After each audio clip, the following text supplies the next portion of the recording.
મહાન પુરુષ શ્યામા પ્રસાદ મુખર્જીના કાર્યક્રમ નિમિત્તે આપણને અહીંયા બગસરા ગ્રામ્ય અને શહેરમાં વક્તા તરીકે અને માર્ગદર્શન આપવા તરીકે વિચાર ગોષ્ઠી કાર્યક્રમમાં આદરણીય જેઓ એક જિલ્લાના નહીં પરંતુ પ્રદેશના અગ્રગણી છે, મહિલા મોરચાના મંત્રી છે અને રાજકીય રીતે તેમજ અન્ય પણ સહકારી પ્રવૃત્તિઓમાં પણ જેમનું નામ ગુજરાત લેવલે છે એવા આદરણીય ભાવનાબેન ગોંડલિયા, આપણે આજે જેમના કાર્યાલયમાં જેમના સ્થાને આજે ટૂંકી એવી મીટિંગના રૂપમાં મળ્યા છીએ એવા તાલુકા ભાજપના પ્રમુખ અને મારા મિત્ર પ્રદીપભાઈ ભાકર, તાલુકા અને શહેરના બંને મહામંત્રી શહેરના અમારે અશોકભાઈ પંડ્યા, દરેકના નામ લેવા આવીશું તો દરેકના નામ લઈ શકીએ, સદસ્યશ્રીઓ, તાલુકા પંચાયતના સદસ્યશ્રીઓ, પ્રસાદ મુખર્જીનું પ્રકાશભાઈએ વાત કરી જે દેશના નાગરિકોને અન્યાય થઈ રહ્યો હતો એમાં એમણે બુલંદ અવાજ ઉઠાવ્યો, એમણે બુલંદ અવાજ એવો ઉઠાવ્યો કે આ દેશની અંદર दो निशान नहीं, दो प्रधान नहीं, दो विधान नहीं, एक देशની અંદર જ બે નિશાન હોય, બે પ્રધાન હોય એવું ક્યાંય બને નહીં એના માટે ચળવળ શરૂ કરી અને દેશની અંદર એક અલગ જ પોતાનું વ્યક્તિત્વ ત્યારે દેશ લેવલે શ્યામા પ્રસાદ મુખર્જીનું લોકોએ જોયું અને આજે એના કાર્યક્રમમાં ઉપસ્થિત આપણને વિચાર ગોષ્ઠી માર્ગદર્શન આપવા ભાવનાબેન આવ્યા હોય ત્યારે આજે આપ સૌ ઉપસ્થિત હોય, વિશેષ નહીં કહેતા આવા મહાન પુરુષના જન્મદિવસ નિમિત્તે એમના માટે પણ આપણે રાષ્ટ્રભાવના આપણી દરેકની પ્રબળ બને એ જ અભ્યર્થના સાથે વિરમું છું. ભારત માતા કી જય.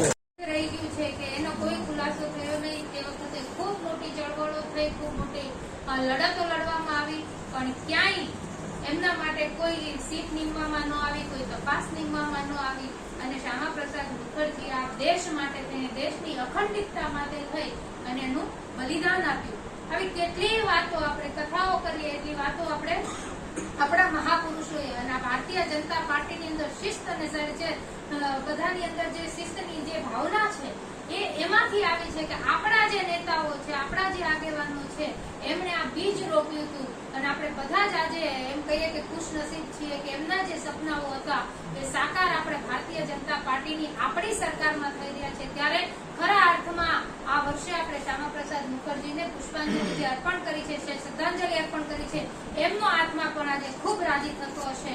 આપ સૌ અહીંયા પધાર્યા બદલ આપનો ખૂબ ખૂબ આભાર. વંદે માતરમ. ભારત માતા. તાલુકાના ખોડભાઈ, નગરપાલિકાના તમામ સભ્યો તથા મોરચાના પ્રમુખ મહામંત્રીશ્રી તેમજ ગામડામાંથી બધા કાર્યકર્તાઓ આ જ મિટિંગમાં સૌ પોતપોતે હાજર રહ્યા સમયસર એ બધાનો આભાર માનીએ.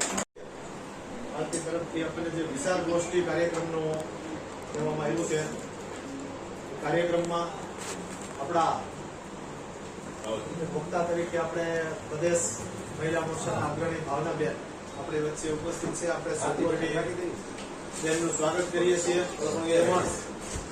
ઉપસ્થિત તાલુકા અને ગ્રામ્યના સર્વ આગેવાનોનું સ્વાગત કરીએ છીએ. સરપંચજી, હવે વિશેષમાં આગળની વાત કરવા માટે આપણે સર ભાજપ પ્રમુખ ધીરુભાઈ કોટડીયા સાહેબને વિનંતી કરું.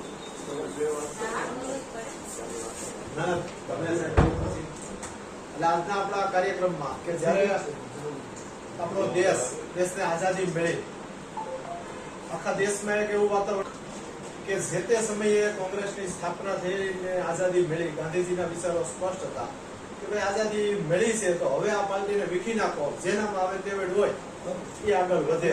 છતાં એવું ન બન્યું અને એ પાર્ટી એમને રહી. ત્યારે આવા મહાન માણસોને એક વિચાર આવ્યો કે જે પરિસ્થિતિનું નિર્માણ થયું, પરિસ્થિતિ એવી હતી કે ભારતના ભાગલા તો બે પડ્યા, પણ પાકિસ્તાન ને બાંગ્લાદેશને જોઈન્ટ રાખવા હાટુથી હજી 3-4 ભાગલા પડે એવી પોઝિશન હતી. તો ત્યારે આવા આગેવાનોને, શ્યામા પ્રસાદ મુખર્જી જેવા આગેવાનોને એવું થયું કે આ દેશમાં, આ દેશની સંસ્કૃતિને ટકાવવી છે, તો એવો સબળ એક પક્ષ જે હાલમાં વિપક્ષ જે તે સમયે એવી ભૂમિકા ભજવી શકે, તો ત્યારે જનસંઘની સ્થાપના, આરએસએસની સ્થાપનામાં મહત્વપૂર્ણ આવા આપણા આગેવાનોએ ભાગ ભજવ્યો છે. એમના વિચારો સદાય સમાજમાં વહેતા રહીએ કે જેણે કોઈ સ્વાર્થ વગર, કોઈ સત્તાની લાલચ વગર આ દેશમાં, આ દેશની સંસ્કૃતિને કાયમ ટકાવી રાખવા માટે માત્ર કોઈ રાજકીય પ્રભાવ તળે કોઈ વિભાજન ન થાય આ દેશના, જે એકવાર બની ગયું છે એવું ભવિષ્યમાં ન બને, એના માટે થઈને જે એના વિચારો હતા એને આજ પણ પાર્ટી જીવંત રાખી રહી છે. ત્યારે આપણે પણ એ વિચારોને એમના જન્મદિવસ નિમિત્તે એના વિચારોની આપણે કરી અને સમાજમાં સારા વિચારો ફેલાય એવા આપણા પ્રયત્નો છે.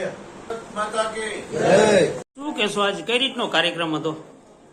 ડોક્ટર શ્યામા પ્રસાદ મુખર્જીની આજે જન્મ જયંતિ હતી. એ નિમિત્તે બગસરા શહેર અને બગસરા તાલુકાના સંયુક્ત ઉપક્રમે બગસરા શહેરના પ્રમુખ ધીરુભાઈ કોટડિયા અને તાલુકાના પ્રમુખ પ્રદીપભાઈ ભાખર અને તેમની ટીમ દ્વારા આજે કાર્યક્રમનું આયોજન કરવામાં આવ્યું હતું. તેમાં શ્યામા પ્રસાદ મુખર્જીની પ્રતિમાને પુષ્પાંજલિ અર્પણનો કાર્યક્રમ કરવામાં આવ્યો હતો. આ કાર્યક્રમની અંદર શ્યામા પ્રસાદ મુખર્જીએ આપેલા બલિદાનો વિશે ચર્ચાઓ કરવામાં આવી હતી, વિચાર ગોષ્ઠીઓ રજૂ કરવામાં આવી હતી અને ભારતીય જનતા પાર્ટીની સ્પષ્ટ બહુમતીવાળી સરકારે શ્યામા પ્રસાદ મુખર્જીનું જે સ્વપ્ન હતું એ સ્વપ્નને સાકાર કરવા 370ની કલમ જે દૂર કરી એના વિશે ચર્ચાઓ, વિસ્તૃત ચર્ચાઓ કરવામાં આવી હતી.